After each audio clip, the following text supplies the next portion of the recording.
1989 में पोपटराव बाबूजी पवार नाम के एक युवक ने गांव लौटने का फैसला किया। किसी ने नहीं सोचा था कि यह वापसी गांव की किस्मत पलट देगी। 26 साल के इस पोस्ट ग्रेजुएट नौजवान ने सरपंच बनने के बाद गांव की मिट्टी में बदलाव का बीज बो दिया। उनका विजन साफ था, बदलाव सरकार से नहीं आएगा, उसे हमें खुद पैदा करना होगा। करता हूं मंच पर रवि मानव भैया को, तो कृपया वो मंच पर आए और अपना मंतव्य यहाँ पर रखे। सामाजिक चिंतक है, गुरुकुल मोजरे आश्रम में बहुत सारा काम युवाओं के साथ काम है, तो हम सुनते हैं रवि मानव भैया। आइए।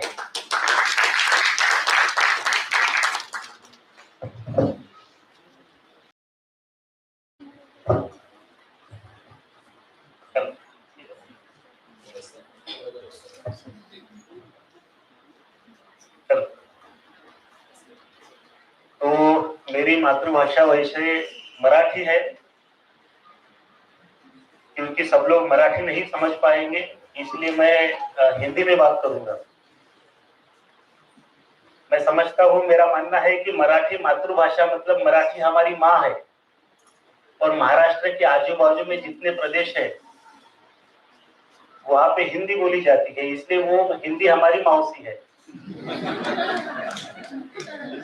तो मैं चाहूंगा कि मैं मेरी माँ के गांव में मेरे मौसी की भाषा में बात करूं।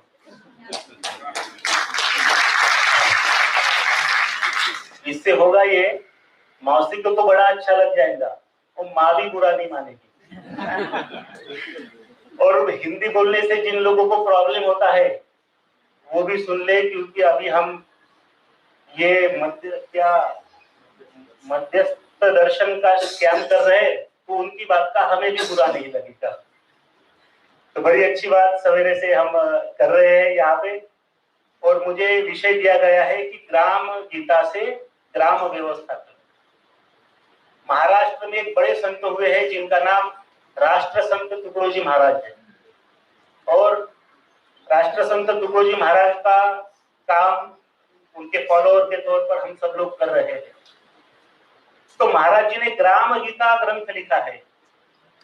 उनका चिंतन था कि प्रभु रामचंद्र का वनवास 14 साल का हुआ और राम गीता बन गई। पांडवों का वनवास 12 साल का हुआ और भगवत गीता बन गई।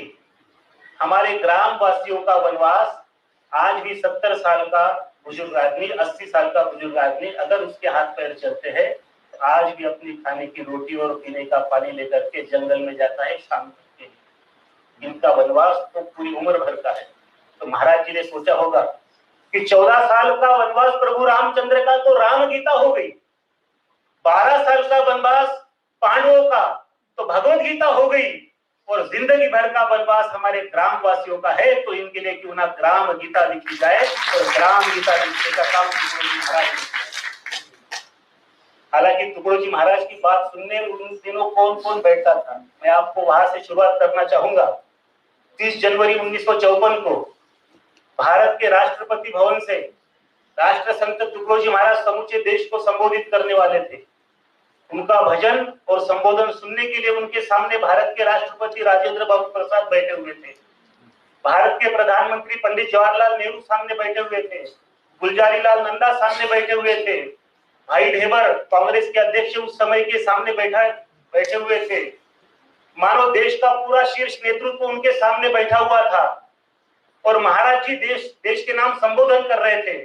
आकाशवाणी से सीधा प्रसारण पूरे देश में हो रहा था, और महाराज जी ने अपने भाषण में कहने लगे, जागो अपने धर्म को जगाओ, जब धर्म जाएगा तो देश रोएगा। अरे पानी ही जल जाए तो कैसे, पंडित गलत करे तब कैसे, राजा भक्ष भरे तब कैसे, और साधु ही भोगी बनेगा तब कैसे देश जिएगा, तब कैसे देश जिएगा।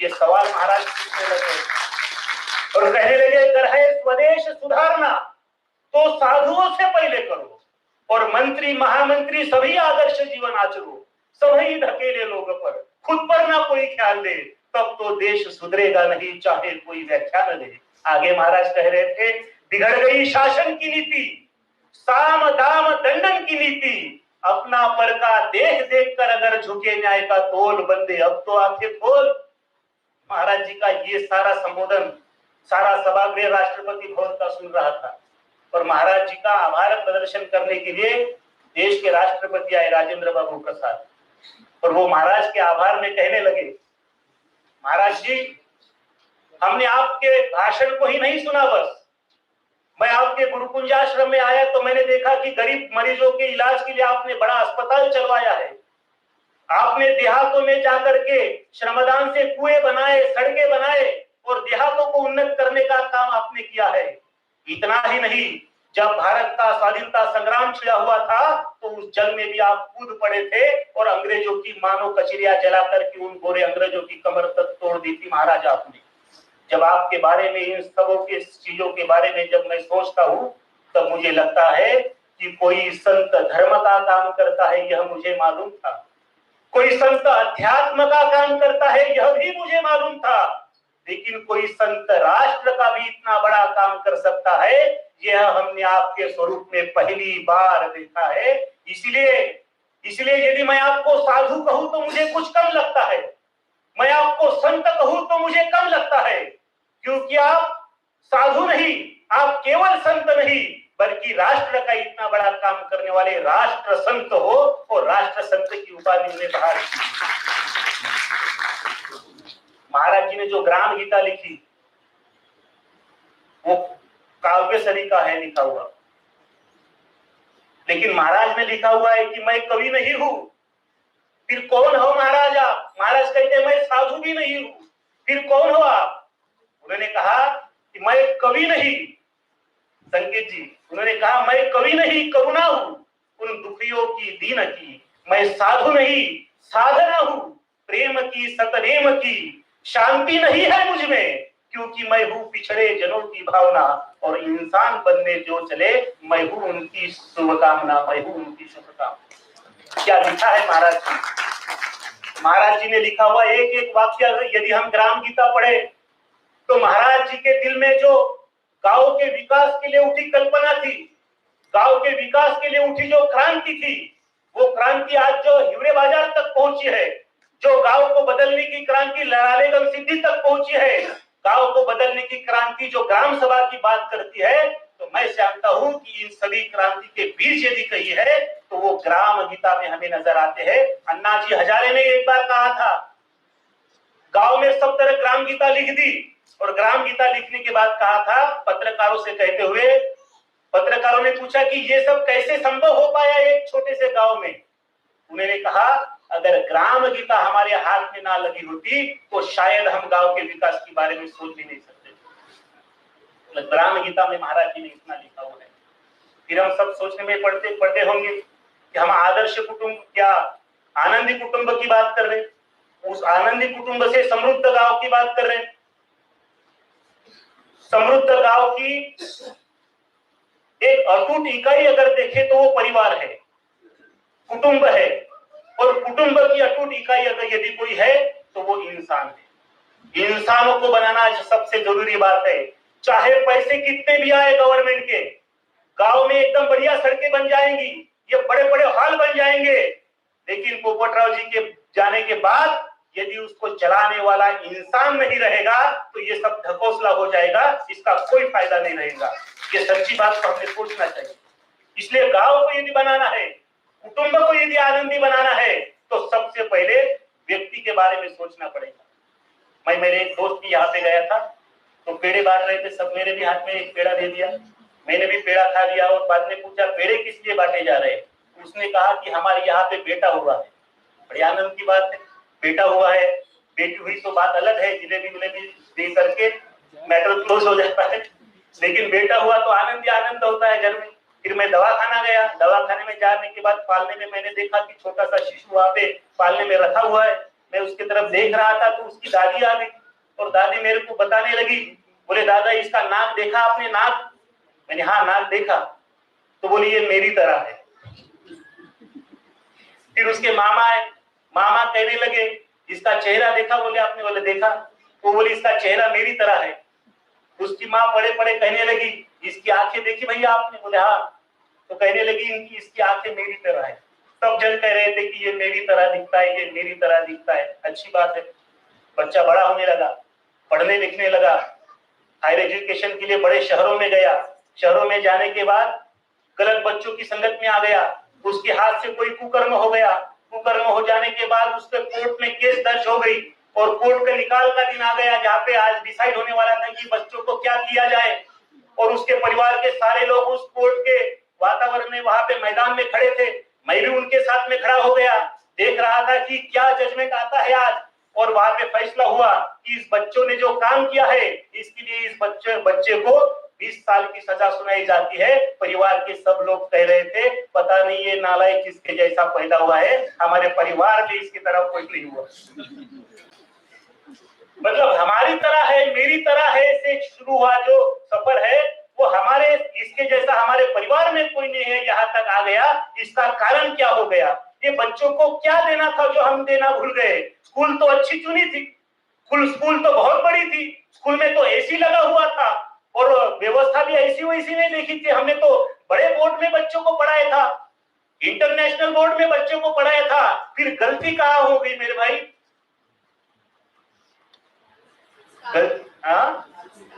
गलती यहाँ पे हो गई कि हम सभी चाहते हैं हमारे बच्चे डॉक्टर बने, वकील बने, वैज्ञानिक बने, जरूर बनने चाहिए। हमारे नागपुर शहर में यदि आप देखें लॉकडाउन के कार्यकाल में वहां पे एक डॉक्टर को पकड़ा गया जो जिंदा लोगों की किडनी निकाल के बेच दिया करता था। दूसरे दवाखाने में जाकर के देखा तो पता चला एक तो किडनी है ही नहीं तुम्हारी, निकाल के बेच दिया डॉक्टर ने। इसलिए पैसों के लिए लिखा पड़ा है। फिर मानवीयता कहाँ गई आपकी? इंसानियत कहाँ गई?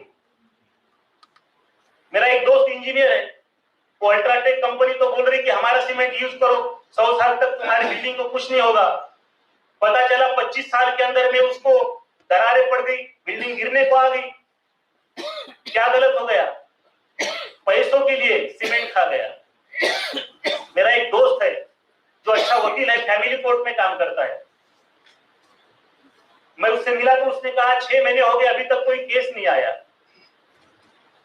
फिर पता चला कि उसने केस आना चाहिए इसलिए उसी के दोस्त के पति पत्नी में झगड़ा लगा दिया। उससे कहा तेरा ससुर कैसे नहीं सुनता, मैं देखता, चल कोर्ट में देखता। पैसों के लिए। इसलिए आज हम ये कहना चाहते हैं हमारे बच्चे डॉक्टर बनने ही चाहिए, वकील भी बनने चाहिए, वैज्ञानिक बनने चाहिए। लेकिन उनका डॉक्टर, वकील, वैज्ञानिक बनने से पहले यदि कुछ बनना आवश्यक है तो सबसे पहले उसका एक अच्छा इंसान बनना परम आवश्यक है। ये दिल पर लिख लो अपने। और फिर तो बड़ा सवाल खड़ा हो गया, किसी विद्यार्थी को यदि बीएमएस एमबीबीएस कॉलेज में दाखिला मिलता है तो वो डॉक्टर बन पाएगा। किसी विद्यार्थी को यदि लॉ कॉलेज में दाखिला मिलता है तो वो वकील भी हो पाएगा। किसी विद्यार्थी को यदि इंजीनियरिंग कॉलेज में दाखिला मिलता है तो वो इंजीनियर भी हो पाएगा। लेकिन उसको सही मायने में इंसान बनाना है तो कौन से कॉलेज में एडमिशन लेना पड़ेगा? ये बड़ा भारी सवाल हमारे समाज के सामने आज दिखता है। इसीलिए ये 7 दिन का चिंतन मंथन हो रहा है। ये मध्यस्थ दर्शन को इसीलिए रखा गया है सब लोगों के सामने। इसलिए सभी संतों ने अपने अपने ग्रंथों को निर्माण किया है कि अच्छा इंसान बन पाए। हम चाहते कि स्कूल में हमारे बच्चे अच्छे हो जाएंगे। और स्कूल की परिस्थिति महाराष्ट्र में तो ऐसी है, मैं तो सोच रहा हूँ सारे देश में ही ऐसी होगी। जिला परिषद की स्कूल 20 से बच्चे कम हो गए तो स्कूल बंद। और जितने एक स्कूल चल रहे हैं उतने कैसे चल रहे हैं? बच्चे 10, वर्गशालाएं 4, वर्गरूम 4 और टीचर 1। बताओ कैसे काम होगा? हमारे बच्चों का तैयारी नहीं हो रही। और जिनके पास पैसा है वो अच्छे एजुकेशन के लिए कॉन्वेंट में जा रहे हैं। जब मैं मेरे बच्चे को लेकर के कॉन्वेंट में गया, मेरा बच्चा 4 साल का, उन्होंने कहा एलकेजी की एडमिशन होगी, 20,000 फीस भरना पड़ेगा। मैं बोला ठीक है 20,000 फीस भर लेंगे, उसके आगे बताइए। बोले उसका यूनिफॉर्म हमारे स्कूल से खरीदना पड़ेगा। मैं बोला आपके स्कूल से खरीद लेंगे, आगे बताइए। उन्होंने कहा उसके पीठ पर जो बैग है वो बैग भी हमारे स्कूल से खरीदनी पड़ेगी। मैं बोला खरीद लेंगे, आगे बताइए। उस बैग में जो किताबें है, बुक्स है, वो भी हमारे यहाँ से खरीदनी पड़ेगी। मैं बोला आप ही के स्कूल से खरीदेंगे, आगे बताइए। उसका सॉक्स और शूज भी हमारे स्कूल से खरीदने पड़ेगा। मैंने बोला आप ही के कॉन्वेंट से खरीदेंगे, लेकिन पढ़ाई का क्या है? उन्होंने कहा इसके लिए आपको बाहर ट्यूशन लगाना बहुत आवश्यक है। क्या ये अवस्था सिर्फ महाराष्ट्र में है या बाकी भी जगह पे है? सब तरफ है। तो बोलिए हमारे बच्चे स्कूल से कैसे बनेंगे? कैसे हो पाएगा नए भारत का निर्माण? और कैसा गांव हम हमारे बच्चों को देना चाहते हैं? ये सब चीजों के चिंतन मंथन की जरूरत आज हमें आई है। इसलिए मैंने सोचा, जब हमने देहातों में घूम घूम के बड़ा सा काम कर लिए, बहुत गांव में घूमे हम, बहुत गांव को खड़ा करना चाहा, युवाओं को संगठित किया, तब तो अभी ये चंदू पाटिल साहब बोल के गए ना, ये ऐसी तोहफे तैयार कर ली थी हमने बड़ी बड़ी। मतलब एक आध गांव में हम 2-3 लोग चले गए तो समझ लो युवाओं को हमने एक साथ ले लिया हमारे साथ में, और युवा लोग सब साथ में आया करते थे। और फिर जैसे उन्होंने बताया, गांव की सफाई होती थी, नालियों की सफाई होती थी, सब कुछ होता था। लेकिन 6 महीने के बाद अगर हम नहीं गए, तो 6 महीने के बाद अगर हम गए गांव में, तो पता चलता था जो सरपंच को हमने बनाया है बड़े विश्वास के साथ, वो सरपंच ही गलत काम में लग गया। तब तो मैं सोच में पड़ गया कि ये व्यवस्थाएं में ही गड़बड़ है कुछ तो। फिर हम लोगों को पूछते थे, छत्रपति शिवाजी महाराज महाराष्ट्र में हुए हैं, बड़ा चरित्र है, पढ़ना चाहिए सबने। हम लोगों से पूछते हैं कि आप कहां पे रहना चाहोगे, छत्रपति शिवाजी महाराज के राज्य में रहना चाहोगे या आज हमारी व्यवस्था में रहना चाहोगे? तो वो कहते नहीं, छत्रपति शिवाजी महाराज की व्यवस्था में रहना चाहिए। फिर हम पूछते थे कि शिवाजी महाराज, हम पूछते थे कि आप राजेशाही में रहना चाहते हैं या लोकशाही में रहना चाहते हैं? तो बोलते नहीं, लोकशाही में रहना चाहते हैं। मतलब विरोधाभास हो गया। इसका मतलब ये हुआ कि व्यवस्था कौन सी है ये ज्यादा मैटर नहीं करता, वो व्यवस्था को चलाने वाला इंसान कौन से संस्कारों से आया है, कौन से विचारों से आया है, ये ज्यादा महत्व रखता।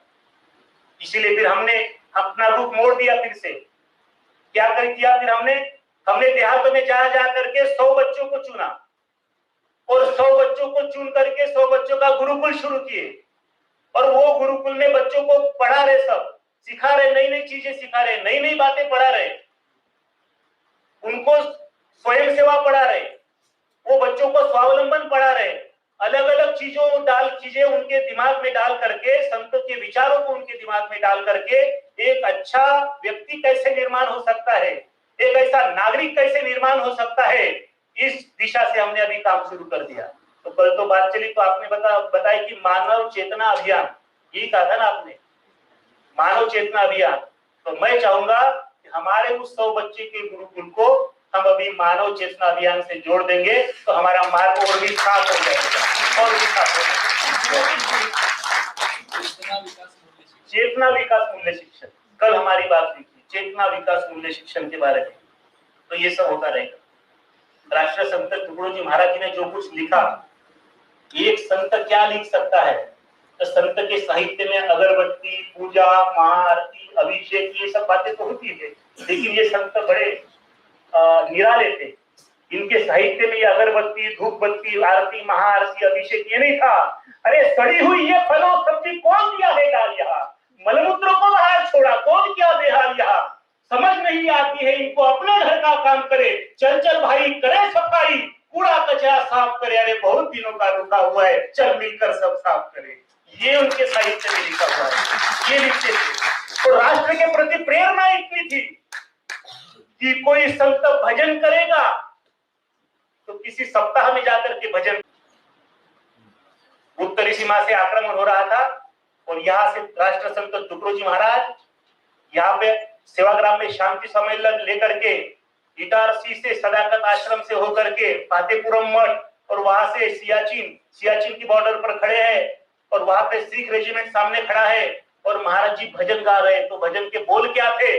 देखो इन सिखों की बानी। सिख रेजिमेंट सामने खड़ा था और महाराज जी गा रहे थे, देखो इन सिखों की बानी, शत्रु का उतरेगा पानी, गुरु गोविंद सिंह की फौज है ये, इनकी ना चुकेगी फिर निशानी। अरे हिंद जवानों से काम पड़ा है, पड़ जाओगे मौत के घाट, अब आओ चिनियो मैदान में और देख लो हिंद का हाथ, देख लो हिंद का हाथ। ऐसे भजन गाने का कार्यक्रम भी महाराज ने किया।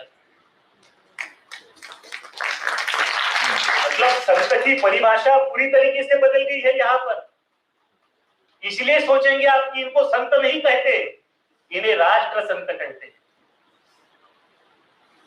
गांधी जी और राष्ट्र संत जी का बड़ा लगाव था, बड़ा प्रेम था आपस में। महाराज जी, अंग्रेजों ने महाराज जी को जेल में रखा है 11 महीने तक। महाराज जी के साथियों ने सीने पर गोलियां खाई है अंग्रेजों की। ये सब देखने के बाद ये सेवा मंडल किस तरीके से काम कर रहा है, इसकी दिशा क्या है, ये क्या करना जानता है, क्या करना चाहता है, तो स्वतंत्रता का बाद में महाराज जी ने ऐलान कर दिया था, अब साथियों सब मिल करके स्वराज तो आया है लेकिन इसे सुराज बनाना है, और सुराज बनाने के लिए हमने देहातों में काम करना चाहिए, देहातों को उन्नत करना चाहिए। आगे महाराज यज्ञ कर लेंगे। महाराज जी कहने लगे, एक जमाना था यज्ञ जब तक का, एक जमाना था जब तक का यज्ञ याग तीरथ का, अब तो श्रम देकर गांव को उसे ऊंच उठाना होगा, घर घर यही गाना होगा। बदल दी सभी परिभाषाएं महाराज जी। और इसीलिए हम युवाओं को यदि बहुत नजदीक से कोई संत लगता हो, बहुत नजदीक से यदि हम युवाओं को कोई देखता है और हम युवा किसी को बहुत नजदीक से देखते हैं, तो वो राष्ट्र संत तुकडोजी महाराज, वो हमारी समस्या जानते हैं। जब मैं ग्राम गीता पढ़ता हूं तो मुझे लगता है कि ये मेरे घर की बात चल रही है। ग्राम गीता 1952 में लिखना शुरू हुआ और 1953 में ग्राम गीता लिख करके पूरी की। तो जब 53 में ग्राम गीता लिखी, वो ग्राम गीता हम आज भी यदि पढ़ेंगे तो हमें लगेगा कि ये ग्राम गीता सम्मानो कल लिखी हुई है, क्योंकि आज की समस्याएं वहां पर लिखी हुई। दूसरा विश्व युद्ध जब हुआ था, दूसरे विश्व युद्ध में अभी तीसरा विश्व युद्ध ना हो इसलिए सारे विश्व के देशों के प्रतिनिधियों ने एक जगह आने की ठान ली, और वो देश था जापान। जापान में सब पूरे विश्व के सभी देशों के प्रतिनिधियों ने आना था। तो भारत से कौन जाएगा? पंडित नेहरू जी ने कह दिया कि तुकडोजी महाराज के अलावा कोई यहाँ पे न्याय नहीं कर पाएंगे।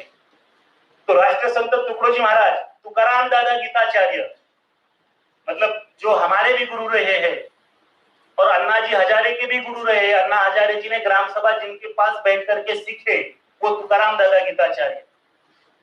तुकाराम दादा गीताचार्य उनके साथ में राष्ट्र संत तुकडोजी महाराज, और वो जापान देश में गए। जब वो जापान में गए, जाते समय में उन्होंने देखा कि सभी देशों से जो जो प्रतिनिधि आए हैं अपने अपने धर्म की बात कर रहे हैं, अपने अपने देश की बखान कर रहे हैं। और ये सब जब हो रहा था, महाराज जी देख रहे थे। किसी ने कहा हमारा अल्लाह अल्लाह सबसे बड़ा है, इससे बड़ा तो कोई हो ही नहीं सकता। दूसरे कहने लगे हमारे बुद्ध तो सबसे बड़े हैं, उससे बड़ा कोई हो ही नहीं सकता। सब बात चल रही थी आपस में, और ऐसा लग रहा था कि हम तीसरे महाविश्व युद्ध को रोकने के लिए नहीं बैठे, तीसरा युद्ध करने के लिए बैठे हैं क्या। तो अय्यंगार जी उनके सामने आ गए, महाराज जी के सामने, और महाराज जी से कहने लगे, महाराज जी ये तो शांति सभा मानो क्रांति सभा की ओर जा रही है। मुझे तो लगता है आप ही दिशा दे सकते हो, आपने ही कुछ कहना चाहिए। तब राष्ट्र संत तुकडोजी महाराज वहां पे जाते हैं, और महाराज जी एक भजन वहां पे जो गाते हैं, तो महाराज जी कहते हैं, मैं टोक्यो से वहां पे विमान में बैठ करके उड़ चुका हूं, और अब जब मैं इस भजन को लिखने की सोच रहा था तो मैं इस धरती से 35,000 फीट की ऊंची पर इस भजन को लिखने का काम कर रहा हूं। और महाराज जी भजन लिखते हैं, और वहां पे जब गाते हैं तो महाराज जी कहते हैं, अरे हर देश में तू, किसने अल्लाह कह दिया, किसने गॉड कह दिया, किसी ने भगवान कह दिया, चाहे जो कुछ भी कह दिया, लेकिन महाराज ने कहा हर देश में तू, हर भेष में तू, तेरे नाम अनेक तू एक ही है, तेरे नाम अनेक तू एक ही है। जब महाराज जी का भाषण हुआ और महाराज जी के संबोधन के बाद सारे विश्व के प्रतिनिधि उठ करके खड़े हो गए, और एक मत से महाराज ने रखा हुआ पंचशील का प्रस्ताव सभी लोगों ने मान्य कर दिया, और महाराज जी का नाम समूचे विश्व में गूंजने लगा। सब लोग आने लगे, Maharaj ji what is your name. Maharaj ji तो अंग्रेजी नहीं जानते थे, तुकाराम दादा बताते थे, his name is Tukdiya. What is mean by Tukdiya? Tukdiya mean just a meaningless word. No, this is not meaningless word. Tukde mean just a piece of chapati throw by his guru Adkoji बाबा। और राष्ट्र संत टुकड़ोजी महाराज ने जो बात वहां पे रखी, वो बात रखने के बाद 19 देशों ने राष्ट्र संत टुकड़ोजी महाराज जी को अपने देश का मार्गदर्शक बना करके बाद में महाराज अपने देश में वापस आए। महाराज जी का इतना बड़ा काम जो मैंने अभी तक आपको बताया है, आपने बहुत शांति से सुना। मुझे बहुत अच्छा लगा कि मैं आप सब लोगों के बीच महाराज जी की बात कर सका हूँ, आदर्श गांव की बात कर सका हूँ, ग्राम सभा की बात कर सका हूँ। समय की अपनी पाबंदी है और होनी भी चाहिए। मैं आप सबको यहाँ पे धन्यवाद देता हूँ कि मुझे यहाँ पे आपने इतना मान सम्मान दिया। धन्यवाद।